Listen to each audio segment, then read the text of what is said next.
there you can see a bunch of interesting stuff. You can have your picture taken with some life-size Ewoks.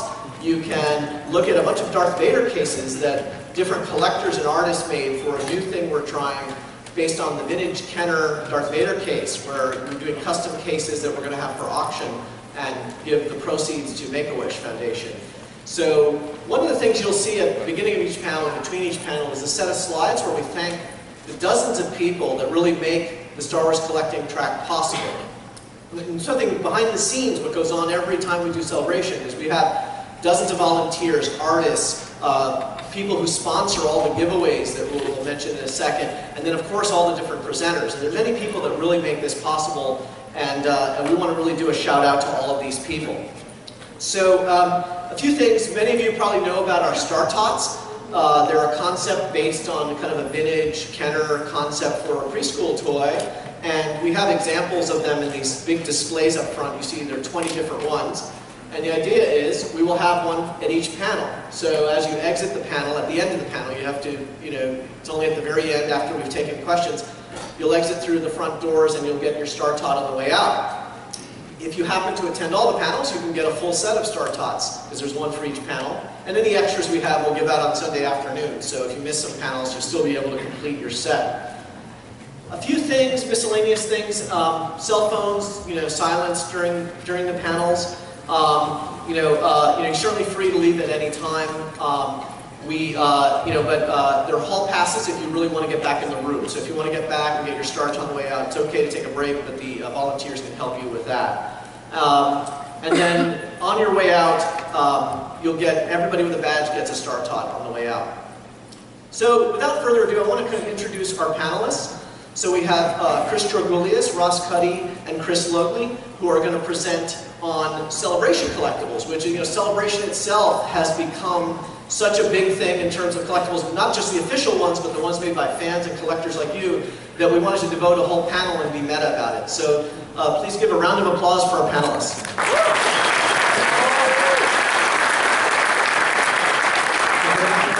Is everybody having fun so far? That's what I want to know.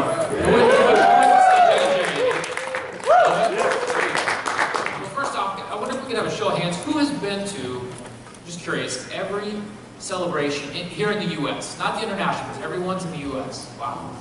Both my co-presenters have been to all of the celebrations in the U.S. Now, of those of you who have been to all the ones in the U.S., how many have been to, all of the celebrations, including the 3 international ones today? Anybody? Anybody? Okay. Yeah, these 2 gentlemen here as well. Okay. Well, anyway, so our panel is Collecting Celebration, and the full long panel, or the long title you'll see in the program, is 16 years of exclusives, collectibles, and swag from a celebration far, far away. So, basically what we're going to go over, we're going to do a very brief history of Star Wars Celebration, talk about all kinds of different categories of Celebration collectibles, hopefully if we have time, touch on some rare and unique items that have been available at celebrations in the past. We'll talk about collecting here at Celebration Anaheim briefly, and then also opportunities to collect beyond Celebration Anaheim, and hopefully take some questions, maybe here in the panel room, but if not, certainly come over to the social room and see us over there. So, first off, brief history of Celebration. This is the 10th Star Wars Celebration event so far. This is the 7th of US-based events, and there have been 3 international events, 2 that took place in Europe, the first in London in 2007, the second more recently in Germany in 2013, and then Celebration Japan, the only celebration event that's been held in Japan in 2008.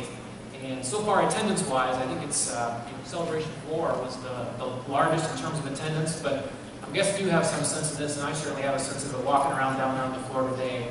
I think we got C4V by a mile.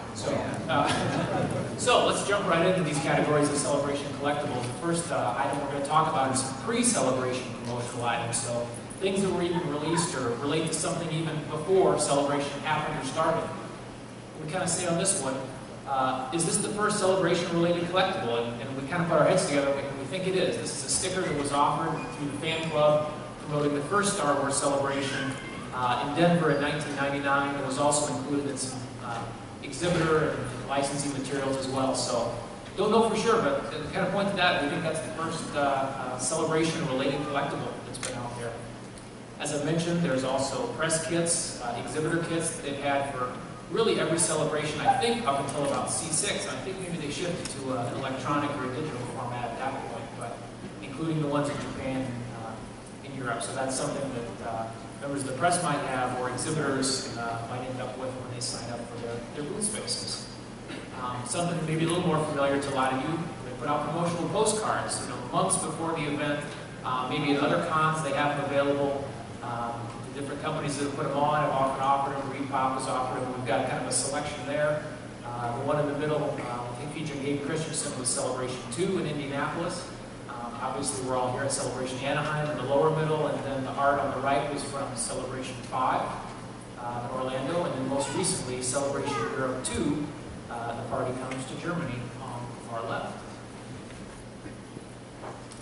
Also, some promotional postcards. Ross, I don't want to talk about these. These were from your collection.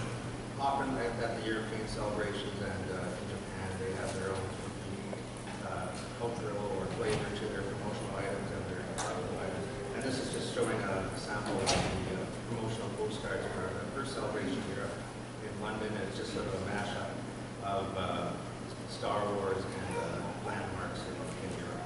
So it's just a unique way of presenting their promotional items. There's also a variety of kind of miscellaneous collectibles.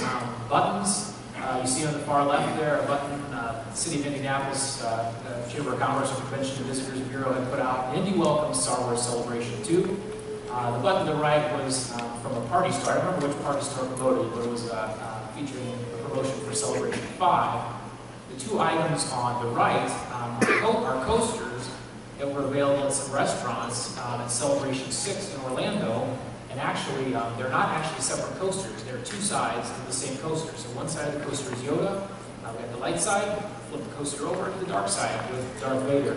And a lot of these things are things you don't necessarily know or see about in advance. In fact, as I was sitting with my family, and we sat down at Miller's Ale's house, and the waitress set those coasters down on the table, so that's where they came from. In the bottom left-hand corner there, some other miscellaneous promotional items for Celebration 5. The large kind of black item in the upper right there is is it a beach ball or a football? It's a blow-up football. Blow-up football. And then the shirt in the middle, I believe, was offered to promote Celebration 5 at C2E2. Yeah, a lot of times I find promotional material being handed out at other conventions and fan events that are occurring prior to the actual celebration. Okay, let's jump into some store merchandise. And as you can imagine, 16 years, now 10 celebrations worth of merchandise. We can't show or kind of go over everything, so we just kind of want to give you a flavor of the categories of stuff that's out there. So they've done programs and patches and pins and magnets and keychains and posters and bottle openers and thermoses and chairs and dog tags and backpacks and salt and pepper shakers. The point is you get, if it exists, they've pretty much made it so far in some form or another. And interestingly, one thing I'll point out, we didn't have an opportunity to include a picture in there, but if you look in the lower right-hand corner, at C2, and I think maybe at C3, but I know at C2 they sold disposable cameras in the store, so we've come a long way since then. Now they sell flash drives, but they sold disposable cameras back at C2, so a little sense of how far we've come in terms of official store merchandise. They've always sold some ones that we kind of scratch our heads. I know I do when I look when they put the materials out there, when you look at your programs, we kind of say, wait, they sold what? The magnetic poetry set from Celebration 4. Everybody probably maybe remembers the Lando cologne, the Leia perfume from Celebration 6. Who could forget the Jar Jar Binks whoopee cushion, of course. Tauntaun Hobby Horse side, that was pretty cool. Minty Chlorines, breath mints, another unique item. And of course, the Lando disguise kit. And I don't have to ask for show of hands, but I can say I've got a Lando disguise kit in my collection. When I saw that was a no-brainer. I had to buy that. This is just showing some items from Celebration Japan. In the top left is a fan, which is obviously a popular item in Southeast Asia. Some chopsticks. That wasn't actually in the store. It was in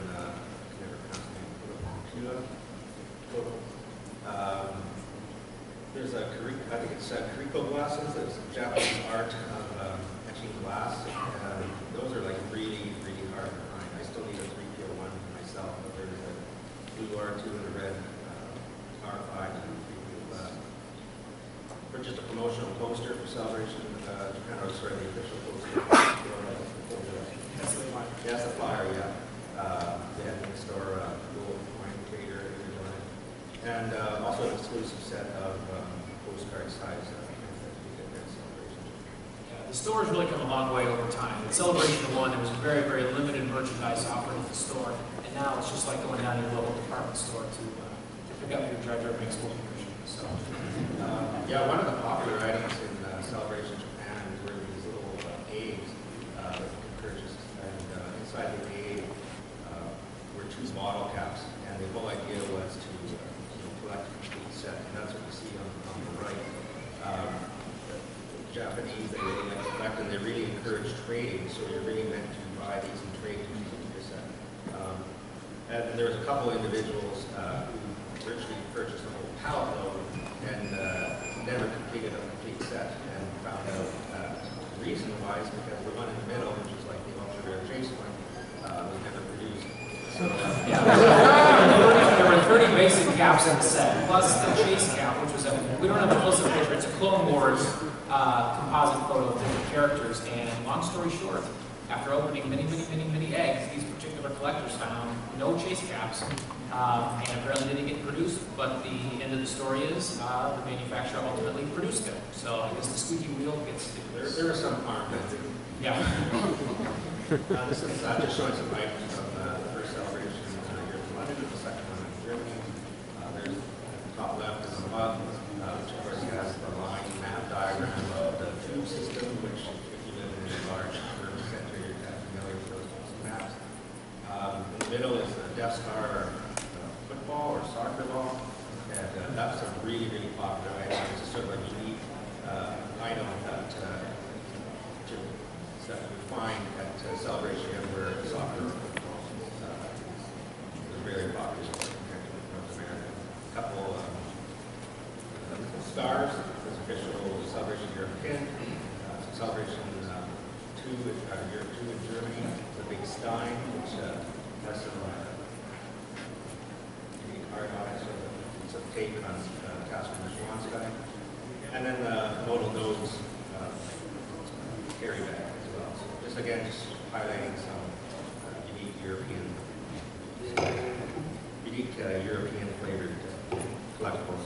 Well, now we're going to kind of transition and move into some of the things that will probably be instantly recognizable for those of you that maybe have been to Celebrations in the past and maybe even haven't, but have still collected some of its eggs. So these are a lot of the retailer and licensee exclusive items that they've offered here. Keep in mind, we've got a limited amount of time, so we can only focus on certain ones. So we tried to hit a lot of the ones that are recognizable or things that people collect. So if you say, gosh, I wanted to see what Master Replicas had at C3 and C4, sorry, it didn't make the cut. So Hasbro, obviously, has been a long-time retailer and licensee with exclusive at Celebration, although not here. But Celebration 2, the very first action figure that was offered as an exclusive.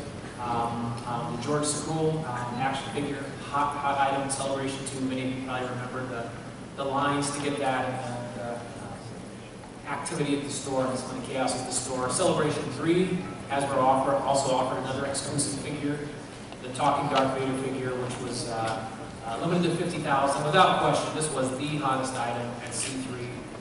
The store was a madhouse, almost shut down instantly the first couple days it opened. They capped the line because everybody went in the front door and straight into the store to get their action figures. The dialogue was reported by James Earl Jones, just a really cool action figure piece. And they also offered a custom star case because the battery mechanism that was on the back wouldn't allow it to fit in a typical holder or a star case for an action figure, so it was actually a C3 exclusive case.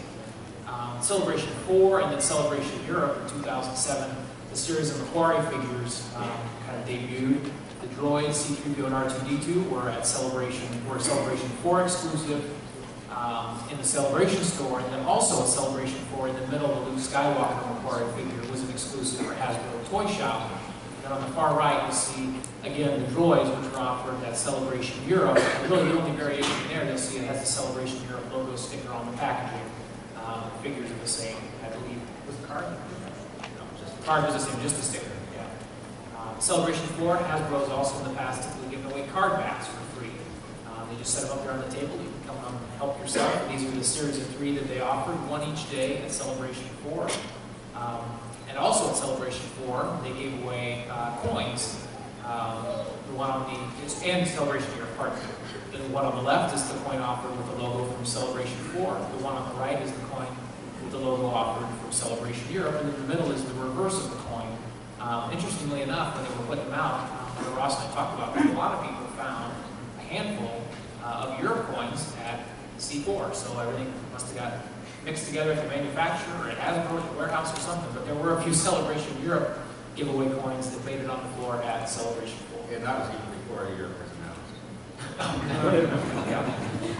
At Celebration 5, Hasbro also had a couple exclusives. They had the comic 2-pack on the left there, and then also had the vintage style collection 2-pack of Orlam and Zardes.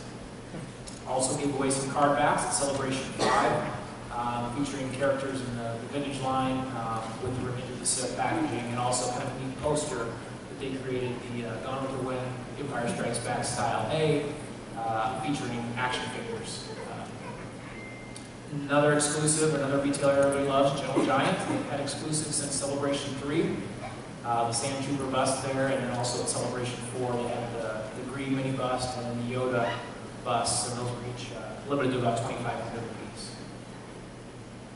At Celebration 5, Gentle Giant kind of changed their approach. And they had some other exclusives, but that's where they debuted the exclusives from, actually San Diego Comic-Con. They offered the Stormtrooper, but then at Celebration that year in 2010, excuse me, the Boba Fett Jumbo, which was, I would probably say, the hottest retailer or licensee item in Celebration 5. Followed up in Celebration 6, 2 years later, with the Lando Jumbo figure, and then Celebration Europe 2, offering the yak face on the tri-logo packaging. And the tri-logo packaging simply means it's got the logos from 3 different countries. He also doesn't come with a staff, so excellent. Ooh, good point. Good point. Hallmark, another one that's hugely popular. They've been to Celebration actually for many years, but Celebration 5 was kind of the debut when they offered the ornaments, the Star Wars ornaments. They offered 2 different ornaments. The set on the left was sold from the Hasbro booth, limited to 500. It was a very, very limited set. Those were pretty hot at Celebration 5. A lot of people, whether both Hallmark interest, but ornament collectors and also Star Wars collectors, that was kind of a tough one to get. And then the ornament on the right was actually, again, Hallmark exclusive, but it was sold in the Celebration store. That had a little higher production run of 1,500 pieces on that.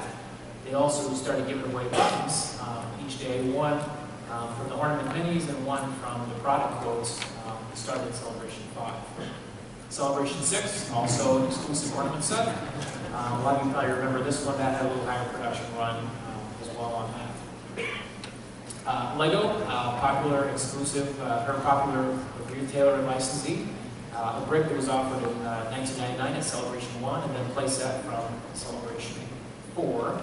A lot of you probably remember the white Boba Fett minifigures from Celebration 5, which was obtained by building a brick in the mystery mural. Waited in line, built your brick, and got your Boba Fett. They had Celebration 6, they had exclusive Slave 1 in a 10 that was limited to 1,000 units. That was a pretty hot collectible as well. Of course, we got to talk about Disney. They started debuting some Celebration exclusives in Celebration 5. A figure on the right, along with Chrome Mini Racer, that was kind of a chase item to get. There was a certain way you had to get that. Star Speeder 1000. That's when they were transitioning between the original Star Tours and new Star Tours reboot, and that was featuring what the new Star Tours vehicles were going to look like on the reboot.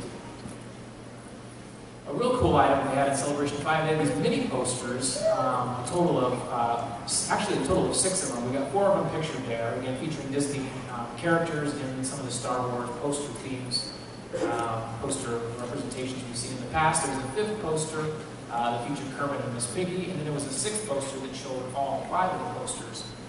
Those were all individually limited and numbered, 200 of each poster, so those were actually a pretty rare item. People that tried to get full sets of them, it was tough to do that. So, this was at Celebration 5, and an exclusive watch from Disney, Boba Fett as portrayed by Donald Duck. And it was limited to 75 and came with that exclusive print. And excellent quality watch, and just one of those very limited things that kind of flew under the radar and still sold out real fast. Celebration 6, again, some exclusives you might remember. They had the Star Speeder 2-pack, the original Star Tours version, and a repaint from the reboot of Star Tours. They had a Vinylation Hollow Leia, along with a couple T-shirts, and then they had you could make the name tags, Star Tours name tags, pick your planet, pick your world, and then your name and the font. Even the Postal Service has been in celebration in the past and had some great exclusives and things that they offered. You might remember at Celebration 4 was actually the debut or the first day of issue for the Star Wars stamps in 2007. In the middle is a poster, on the left is an item they offered. We've got a close-up of the postmark there. And then at the bottom, when you went to the opening ceremonies that night at Celebration 4, which was actually the first day of issue ceremony combined with the opening ceremonies, and there's a little program. That's not just a stamp cachet, they have a little insert single card program that goes into that, and those were handed out as you walked into the opening ceremonies that night at Celebration 4. One thing that they did that a lot of people may not necessarily have known about it, the last couple of past celebrations, Celebration 5 and 6, they had something that they called Celebration Station, where they offered exclusive postmarks. Celebration 5 on the left there featuring the Boba Fett logo and key art, Celebration 6. It was really only available for a few hours at each of those two celebrations, so that's kind of a fun thing that a lot of people did. And I know at C5 the lines were very long because I actually did that one myself and turned around and thought, I'll never get through this line by the time it's actually done. Rancho Obi-Wan made its debut at Celebration 6, offered a number of exclusives. The shirt you see on the right, a patch featuring Yoda and the Rancho Obi-Wan logo. They also had a sticker for everyone that came through and saw the exhibit. They also were at Celebration Europe 2, again with a patch, and then just a really cool print entitled No Country for Old Men. Just a cool item, limited to 100, I think. So, Art of Ralph McQuarrie has been at Celebration, I think, ever since Celebration 2, as far as I recall. In Celebration, the events in 2007 and 2008, they did a great series of prints where it kind of starts with the original drawing art and fades into the finished print. Two on the left were the two that were released at Celebration 4, limited to 125 each. Celebration Europe in the middle, and then Celebration Japan on the right. And it's kind of hard to see, but one thing that's unique and neat about the Celebration Japan prints, the text is both in English and it's got Japanese text on it as well. So it's kind of hard to see on that combined slide. But they've given away bookmarks as well, beginning at Celebration 4, a real cool series of bookmarks featuring both Star Wars art by Ralph McQuarrie as well as other art featuring some of his robot designs. And the General McQuarrie bookmark was a giveaway at a panel that the Art of Ralph McQuarrie did.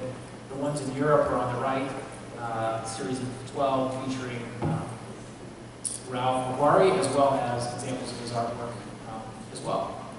Celebration Japan, the bookmarks were also offered, but they were really cool. They were actually a little bit bigger, and they were just kind of neat designs. Again, each features Japanese characters in the text as well. Some familiar images there. And if you remember the old Lucasfilm, or excuse me, the Star Wars fan club, the great McQuarrie image with the Bantha tracks down at the bottom there. They had a great book that covered much of his Star Wars work, virtually all that they could pack into that softcover book. It came with a translation guide, which is on the top there, and then on the bottom is another book. They gave away trading cards at Celebration 5, which was kind of fun. They had the exhibit set up, so I think you got one card each day, one if you went to the exhibit, one if you went to their booth. Then you put all 9 together and flipped them over. It was kind of a puzzle, and you would end up with the classic Yoda image you see on the right there on the reverse of all the cards. Star Wars Insider has been in Celebration in the past. They've offered exclusive covers there from C4, 5, 6, and Celebration Europe 2. One of the newer licensees and retailers, very popular, Ashley Eckstein and her universe, had a great necklace they offered at Celebration 5, which was pretty limited to 125, and R2 Charm at Celebration 6. I know she's got cupcakes every day down there today. I didn't get one today, but I'm going to try to get one tomorrow. The collector clubs have been involved in Celebration really since the beginning, but particularly starting in Celebration 3. Can't talk about all the clubs, but we're going to highlight a couple here. The DC Club, the DC Star Wars Collectors Club, it's really proliferated, lots of great collectibles available to fans. They've offered patches, which you see at C3 on the left, great patches from C4 in the middle, and then you might remember the Millennium Falcon set, which was sponsored by individual members of the club at Celebration 6. So it was a puzzle set. You had to collect them from different members to put them all together. Celebration 5, they also offered a series of stickers inspired by General Mills serials that they did for Star Wars in the late 70s, and in honor of the Empire Strikes Back 30th anniversary. Put those together, and then they had a series of buttons, one they gave out each day featuring the club's lapel pins for charity that they've sold in the past, featuring the artwork of each one of those. The Pennsylvania Club, also very active throughout Celebration. We've got 2 patches there they had in Celebration 4. They've also had charity medallions and coins they've sold to support various charities. And the 2 medallions there were featured at Celebration 5 and Celebration 6. They've got a great Vader medallion that I just picked up myself earlier this morning down there this year as well. Sarlacc, the Seattle Area Lucasfilm Artifact Collectors Club. Yeah, gotta say that back. Try that 3 times. Great pin that they offered in Celebration 6, as well as kind of neat, cool ribbon that they had that they gave out that they put on their badges in Celebration 6. Everybody knows about the multi-club patch sets, I think. It debuted at Celebration 3, featuring the Pennsylvania, the DC Club, and the Ohio Club. And then I put the asterisk there. That's really the first kind of multi-club swag, the first multi-club giveaway debuted in Celebration 3. It's a popular set. You don't see many of those circulating around anymore. Everybody snapped those up. Those are kind of in collections, I think, now. Multi-swag also at Celebration 5, the Boba Fett series, as you may remember, the Clone Wars poster that 6 clubs did at Celebration 6.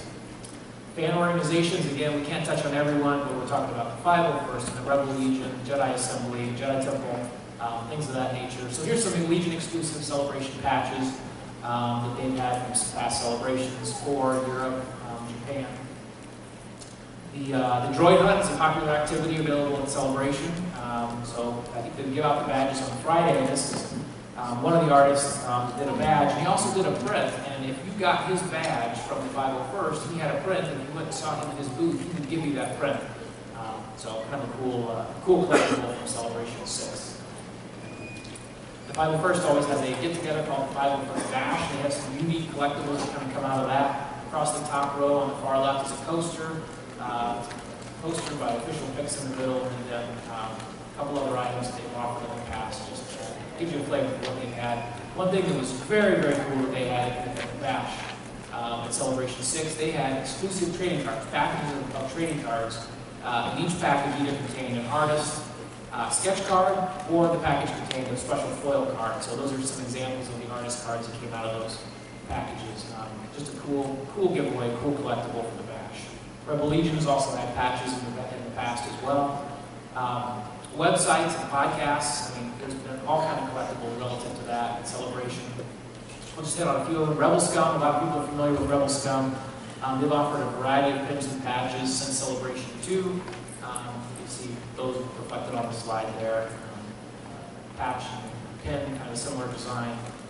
Patch on the far right, really popular with the Vader Flames logo from Celebration 3. Yak Face had a really cool little badge that they gave away at Celebration 6, limited to 250. And the silver thing on there, reminiscent of the vintage coins. It's not actually a coin, that's a little button that would clip to the badge in the circle there where the coin would go. Mint in Box, a French collecting website, has had a postcard series that they've offered in the past. They had one card, a Fett card at Celebration 6. These are from Celebration Europe 2. Really, really cool. Featuring the bounty hunters, and I know they've got postcards this year too, which are featured. Star Wars Action News had a really neat badge set.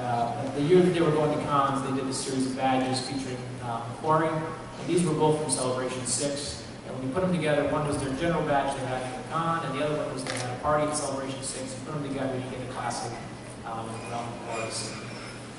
Jedi News has also offered patches and stickers and postcards in the past. When you hit the multi-site patch sets, which a lot of you probably recognize, the Celebration 6 multi-site patch sets on the left, and then the Rebel Scum family of websites is reflected on the right, Force.net, ForceCast, and Rebel Scum. The Kivecast, I don't know if anyone listens to the Kivecast, the Star Wars Collectors Archive podcast. There was an inaugural archive party at Celebration 6 that gives you just kind of a little flavor of what went on there. There was a badge, there was a vintage C-3PO's eating contest at the party. I don't know if you can make out the post-its there, but on the milk bottle it says new milk, and on the box of cereal it says old cereal. That was the cereal that people ate in that contest was C-3PO's from 1980.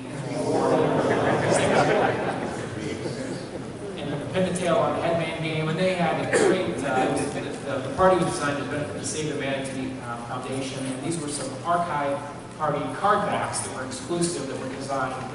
So just going across there, you've got Manatee Man, Forlomity, Manatee Face, and then of course you could not have the party without a Manatee. The Manatee coin was kind of neat. They had 4 ticket levels: the loose figure, pre-production, MOC, and Holy Grail. They also had a print that they offered at the archive party. That was not something that was a giveaway. They had a few that they sold in a raffle for charity. And there was a Sarlacc game where you had to shoot the rocket into the Sarlacc to win the print. So kind of a cool giveaway.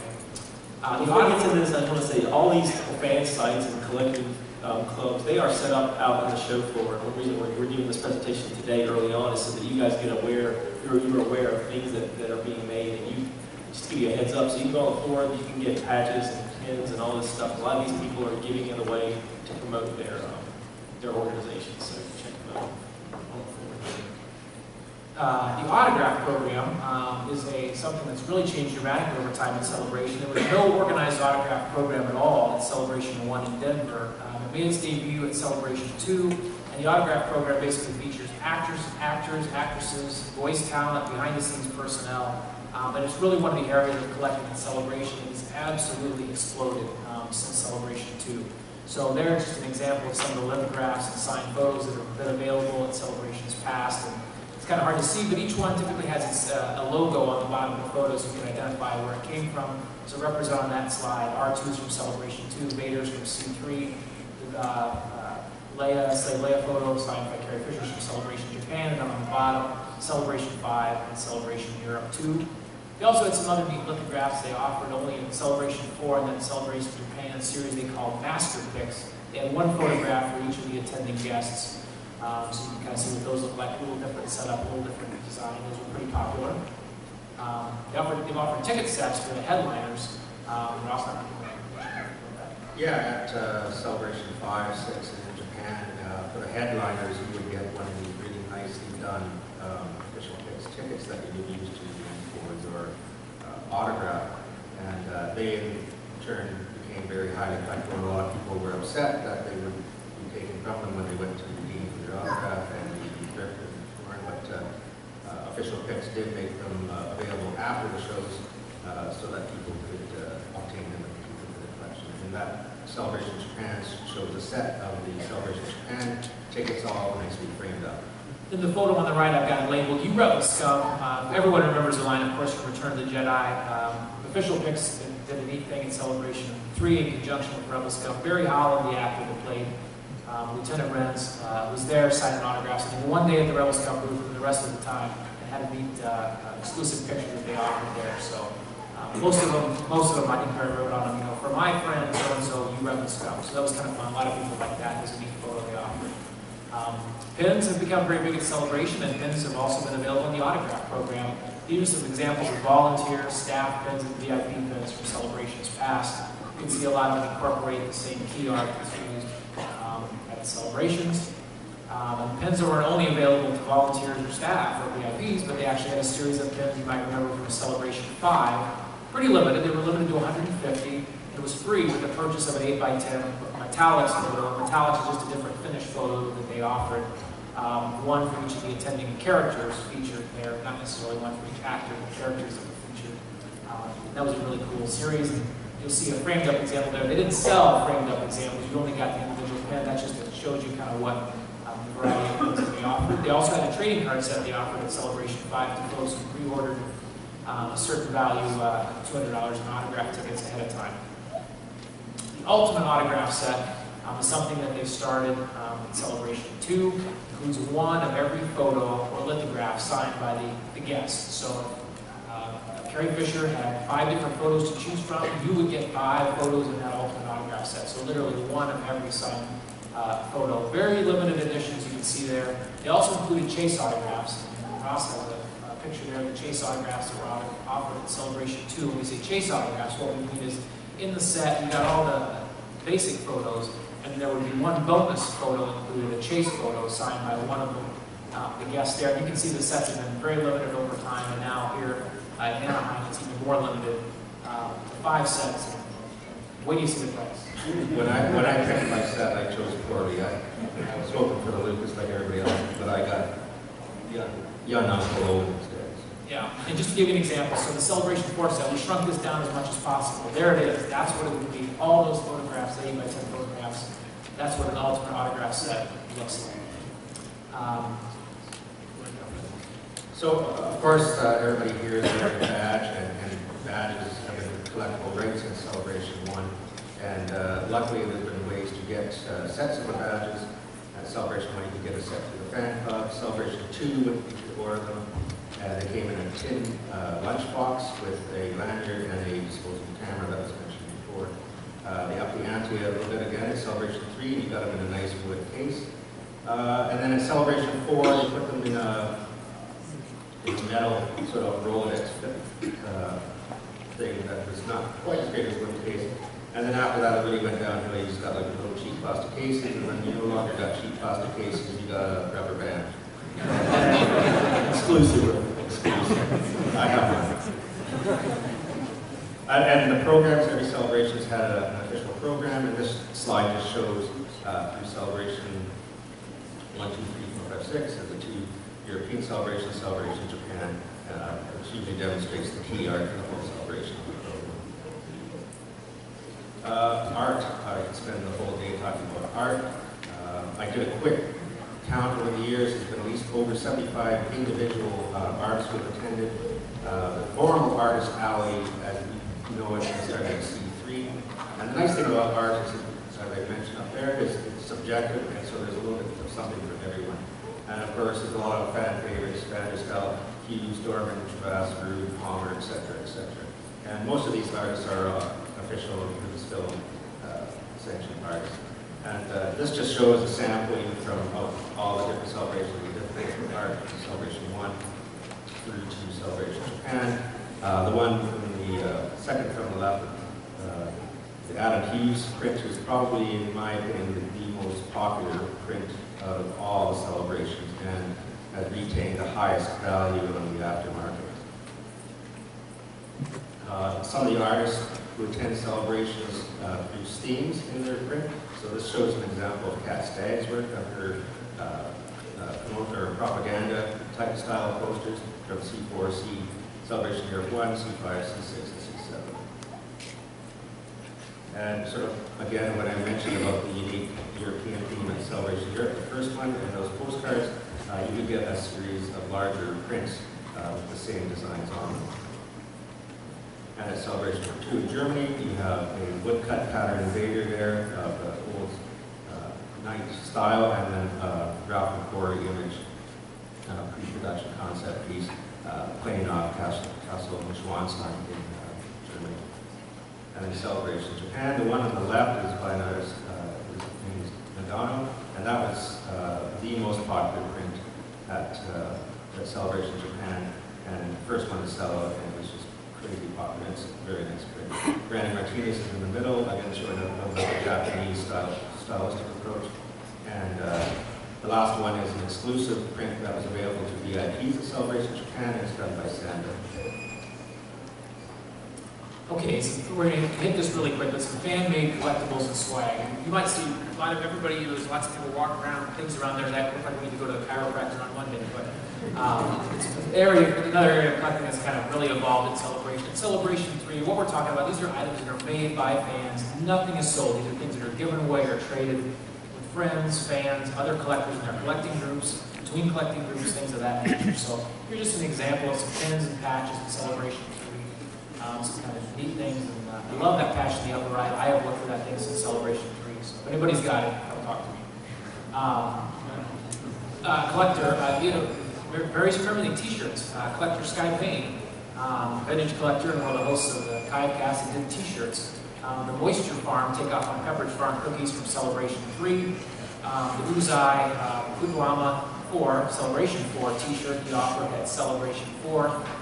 Traded with some friends and gave to friends, didn't trade with friends. And then the wonderful Mr. Lovato design he had at Celebration 5. He keeps 50 of each of those shirts, which is kind of a cool item. Shows the creativity of fans and some of their passion for Star Wars.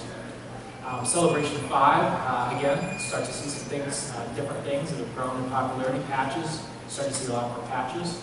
Celebration 6, you see a range of things, patches, pins. Neat kind of boxed pin. Robin and Tia, interested in the micro collection, did the pin in the center on the lower right. Handmade pins in the upper right as well. It just shows kind of, again, the creativity, what fans bring to it, and their passion for Star Wars. One of my favorites from Celebration 6, Jeffrey Hunter made a koozie, mashing up the kind of some of the vintage artwork of Burger King and Star Wars, some of their promotions. And not only that, we had the button, ask me for your Celebration 6 koozie, very similar to the original Burger King buttons. Here's some examples of some of the fan-made collectibles and swag from Celebration Europe 2. Dog tags in the upper right, a luggage tag in the bottom left, and then some buttons and patches, and a great Yoda pin in the middle there. I don't know, some guy. Who collects so here's a few things from Anaheim. We're just going to give you just a little flavor of this, and we're going to kind of buzz through it quickly. Here's some of the different things that collectors have put together in Celebration Anaheim. The crate and barrel, that's one of my favorites. Guy did a great job on that. The pins in the middle. A Hoth Leia collector, middle top, came up with 3 different versions, a modern Leia, a vintage Leia, and then a micro collection Leia. The pins in the middle row, they look like cross-stitch Ewoks. That's what they are. Those are handmade cross-stitch Ewok buttons. A collector named Amy Schober from Seattle made those. It took her 30 minutes to make each one of those. I think she made something like 40 or 45 of those buttons. So you can do the math and figure out the hours she put into that to give back to friends and fellow collectors. Amy did a rough count and keeping track of it. She has it up on the archive blog of all the number of different pieces of fan-made swag for Celebration 7 Anaheim here. And of the known stuff, there's well over 300 pieces of known items just for Celebration 6. And the number is probably a lot larger than that. And this last slide here real quick, it's not just patches, it's not just pins. It's really evolved here in the fan-made collectibles. There's custom guitar picks that someone did, handmade Admiral Akbar drink cozy there for your coffee cup. A poster in the middle, Kenny Collector website designed that, archive party exclusive giveaway there. And then a tremendous item. Anybody remembers the vintage Oral-B toothbrushes? Anybody remember those? Look at that. A collector who collects those and enjoys that. But then Chris Botkins designed that, and if you look at the logo on the top, one of my favorite things, it's not Oral-B, it's Crispy at the top of the logo there. So fan-made collectibles just have exploded in popularity, and it's a fun thing to trade and to show your passion for Star Wars. A lot of people do it based on maybe their website, their character focus, if they're a Han Solo collector, a Leia collector, a Vader collector. Sometimes that kind of sparks their creativity to design something. So just a neat element of celebration that's really evolved over time. Chris collects Rebel Soldier in the Rebel Soldier set. That whole brush is completely custom. You know, he did it, and that was from Rebel Commander, and the entire thing is customized. It's printed on the brush. So he added that to it. The photo on the right is a close-up of the handle of the brush inside the box there. So that's why we got 2 rows of that. That's my turn. I'm sitting here for the heck of it. My name is Chris George. We don't really introduce ourselves to Ross Cuddy, Chris locally. I'm going to cover this part. We're running low, and I won't talk forever on these because I can, but I sort of head up the collectible, the giveaways for the panels since Celebration 4. So I'm going to go through some of what we've done, what we do to give back to you guys and to entice people to come here and attend the panels with us. So the first thing we've done, in Celebration 1, we were in a tent on that tarmac. There was a little tent, maybe 20 by 20. We're up there giving presentations with show and tell. There was no AV, no nothing, and there were people just standing around us, like 10 or 20 people. At Celebration 2, we were indoors. Celebration 3, Gus wanted to do something sweet. We got trading cards sent, 21 cards that we handed out. We had the first social, so we made up name tags that were the same theme as the trading cards. And then Gus had worked with he heard from the Lucasfilm people they had thousands of leftover Ewoks animation cells from the Ewok cartoon in 1985. They trucked those things down here, and we gave them out to everybody. And at the same time, the fan club was giving these away too with new memberships.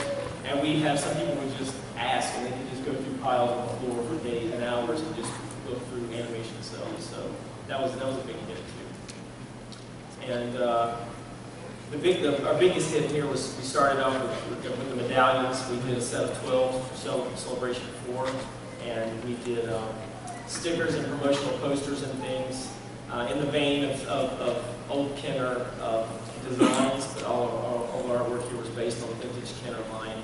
And the medallions completely hit us by surprise. The demand, the lines. I mean, we went from 50 people in the room to all of a sudden the fire marshal wants to shut us down because everybody's trying to get in here. It was like the hot thing for the entire celebration. We continued it for Celebration Europe. We did another set. This time, our problem for Celebration 4, we only had 12 medallions and 20 panels, so it was random. So then we learned our lesson. So now, that's why we have 20 Star Tots. It makes it hard for you guys to get them all, but we want to make sure that everybody that comes gets something. So in Celebration Europe, we did this. We did the social again, and another name tags. We created these frames that people came to ask. They could buy these plexiglass, beautiful frames for the medallion sets. And then again in Japan, we did another 12 panels, 12 medallions. The Europe set was based on logos, Star Wars logo in different languages. This was based on 12 different Japanese-only collectibles. I'm only showing 6 here because you can't really see them here. Too small. The stickers that we gave away sort of randomly were based on the Takara stickers that were stuck on the action figures. And jumping in Celebration 5, this was really fun. Our parody cereal boxes, we did a set of 16 different ones.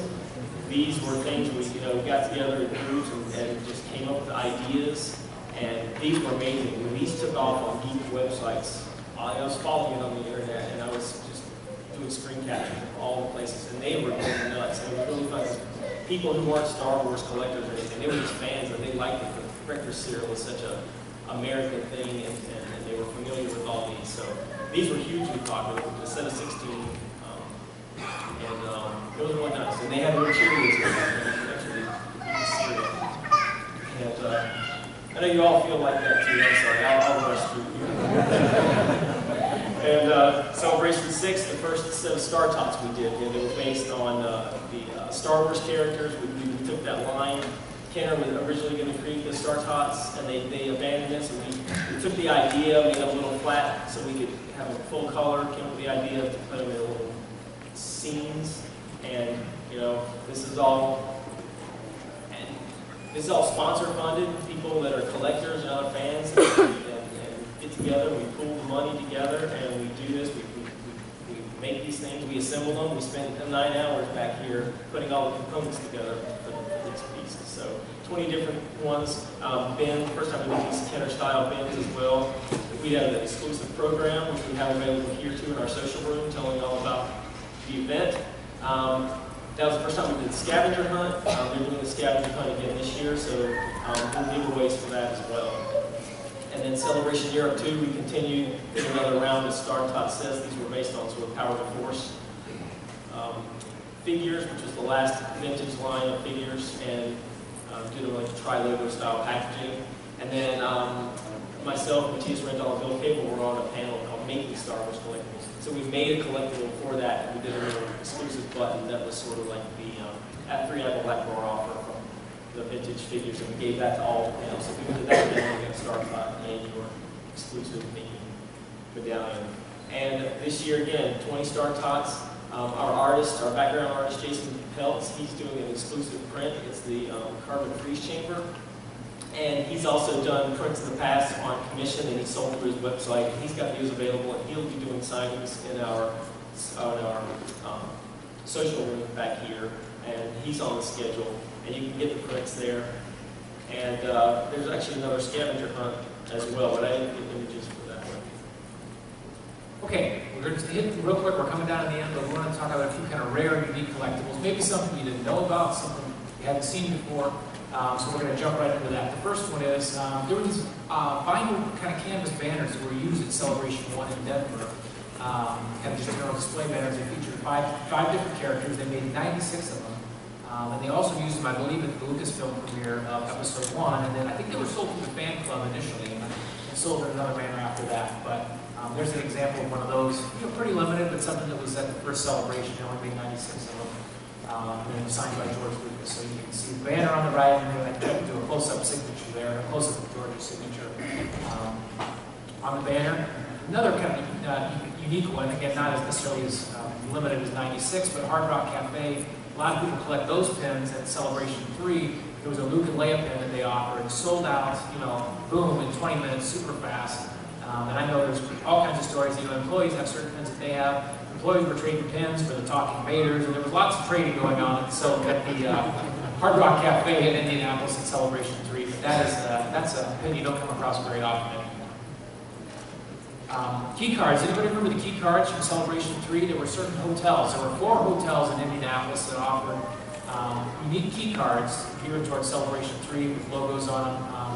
500 per hotel, that's what I've always heard reported, so that's what we put on there. A lot of people have 1, 2, some people probably have 3. It's kind of hard to build a set of 4, because you really have to kind of network with other collectors, and you don't see a lot of people with full sets of 4 of them. One of my all-time favorites, an actual piece of the Sarlacc that was given out at the Star Wars Filming Locations panel presented by Brandon Allinger and Gus Lopez at Celebration 4. The top is, that's my piece of the Sarlacc that I was thrilled to take away from it, or excuse me, mine and my wife's. We got at the panel that day, and I was thrilled as a collector to get to take that away. And Chris can maybe give us a little quick.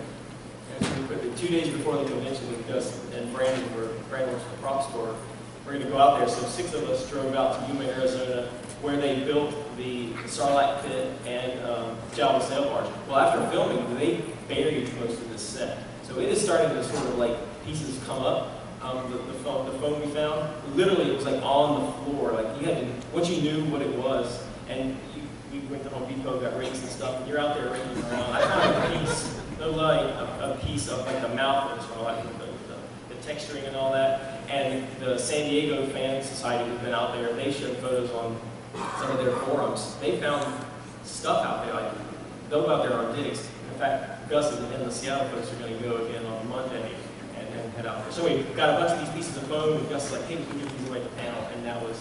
It was awesome. They were about this big, but they were parts of the spray back foam, and that stuff just sort of just coming up from now. Yeah. Sort of an environmental tragedy from a Star Wars standpoint. This was great collectible. But then simply in Tunisia they left stuff. That's why the Great Dragon pieces are around. We went to Tunisia, and I went with Gus on a trip in '99, and there's that piece around it. So Lucasfilm's bad about actually cleaning stuff up, but as fans, we sort of cleaning up before it. So. At Celebration 5, they had a committed chapel booth there, and you could bring your partner and your loved one and go there and celebrate your love, which I did with my now friend wife, Charmaine, and of course I got an exclusive swag print, which also was a very nice committed ceremony gift, and I haven't seen any on the secondary market. I don't think a lot of people do about it, so you can kill 2 birds with one stone. That's why you got married, actually. Celebration Europe, the first one of the rarest items amongst all celebrations. They had a limited to 30 gold medallion, and if you can see there in the image, it's actual like real gold. And I don't know, I passed on it for some reason. I know a couple of guys who have one, but it's just an example of something extremely limited. If you see something that's limited to 30 or 25 in Celebration, just buy it. Celebration Europe 2, they had a bounty hunt where you could go throughout the convention hall and scan in your squiggly code there, and it would reveal another word to a puzzle, and then you go back to the starting point or the end point, and basically the words that you got from the scanning the squigglies would have a phrase, and you guess the answer to the phrase, and then you would get this exclusive bounty hunt wanted by Java Celebration Europe coin. Well, at that time, we're kind of cruising to the finish of the panel here. Real quick, we're going to touch on a couple of things. Opportunities to collect at Celebration. There's tons of opportunities. As Chris mentioned, there's the collecting track panels. This is one of the 20 panels. There was one before us. We're the second one, so there's 18 more of these panels you can attend now through Sunday. There's an archive party 2 tonight. I mean, it's sold out, but that's another kind of neat collecting opportunity. Maybe we'll see some of you there if you're going to that. The Collector Social and Swap Meet is on Saturday evening. Starts at 7 o'clock. Is that right? And yeah, in this whole area, it'll be in this room and the social room down the hall. Great opportunity to come and maybe bring some things you want to trade or see what other people have to offer. I have lots of celebrations. There's great opportunities to meet the collector clubs. There's daily schedules out there as well. If you pick up a program, everything about this whole collecting track is in this program. I can't encourage you enough to get one of those. It's a great source of information, opportunities to meet the fan organization for all 4 days. And then beyond Celebration, when you go home, kind of what are some other opportunities to collect? Not just, Star Wars Celebration items, but, there's a great social aspect to collecting Star Wars Celebration. You can't just do, see, get, and run around and have everything. You need to have some interactions, some great experiences, and that's one of the things I've enjoyed the most about Celebration. And the friends I've made over the years, the experiences I've had, that's what I take home more than anything. And I don't want you to leave here today thinking it's just about the tots. Yeah, there we go. It's not just about the tots and the pins and everything else and the Legos. It's, enjoy yourself while you're here, learn something new, meet some friends. And when you get home, you can join a collecting club, listen to a Star Wars collecting podcast, check out the Star Wars Collectors Archive online, the website and database, a great new blog that debuted about 6 months ago, all kind of great content on there. Check out the Star Wars Collectors Archive on Facebook. Can't encourage you enough. I think maybe if we have time for maybe one question here in the room, if somebody's got a question, we'd be happy to do that. And then over in the social room, just down the hall, after you get your top and file out, the 3 of us are going to go over there and stay around for a few minutes. And I'm happy to stay. I'll stay as long as people want to ask questions. So maybe we have time for one question. Yeah, let's take a question. We have a microphone in the middle if you want to step up. Just yell, we don't have much time. Yeah. Or we can go. If you do something on your own, like you talked about, you just don't have to run it past anybody. You just come up with the idea and create it and make it. Pretty much. Yeah. Most of it's, some of it's inspired by characters, people like to collect, or He has to give you permission to make this stuff. This is 2 lanyards I had 6 from yesterday, and it was before the convention even started, so it's insane. Yeah, just make up buttons and stuff, and you're wearing it, and people say, hey, you got a button, you want a button, you see people with buttons, you trade, and that's it, It's just... If everybody's got anything they want to trade, come down and see us in the social room. I wouldn't do anything like morally reprehensible. Right. Good common sense is a good guy. Yeah. So, all right. So, if there's any other questions, happy to talk to you. So, As you exit, go out the front doors, and we'll have the star tots for you.